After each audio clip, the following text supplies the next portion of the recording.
Vote দেয়া মানে আমার মাকে ভোট দেয়া। আমাদের শিল্পী সমিতির অভিনেতা অভিনেত্রী আছেন, কিন্তু বাইরে থেকে অনেককে আনা হয়, এগুলো পরিবর্তন করব।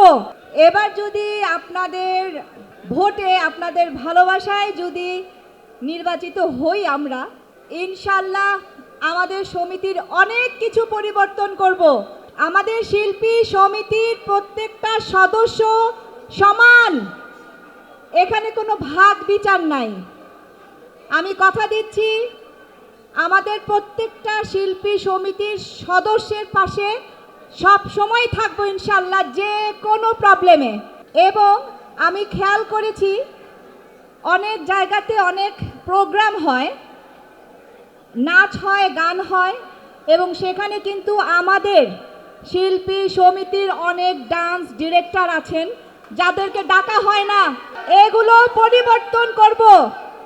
আমাদের সিনেমাতে অভিনয়ের জন্য আমাদের শিল্পী সমিতির অনেক ভালো ভালো অভিনেতা অভিনেত্রী আছেন, তাদের বাইরেও কিন্তু বাইরে থেকে অনেককে আনা হয়, এগুলো পরিবর্তন করব। যা কাজ হবে আমাদের শিল্পী সমিতির সদস্যদের নিয়েই করতে হবে। এবং আমি আরও দেখেছি যে আমরা যখন আমাদের এফডিসিতে ইন্টারভিউ দেই, আমাদের যে এই বিনোদন সাংবাদিক ভাইয়েরা আছেন, তারা কিন্তু রোদে বৃষ্টিতে অনেক কষ্ট করেন, বাইরে দাঁড়িয়ে থাকেন, এবং শিল্পীরা কিন্তু সুন্দরভাবে ইন্টারভিউটাও দিতে পারেন না। সেই বিষয়টাও আমরা মাথায় রাখবো, এবং তাদের জন্য, তাদের ওয়াশরুমে যাওয়ার জন্য, তাদের একটা রেস্টরুমের জন্য এই ব্যবস্থা ইনশাল্লাহ আমরা করব।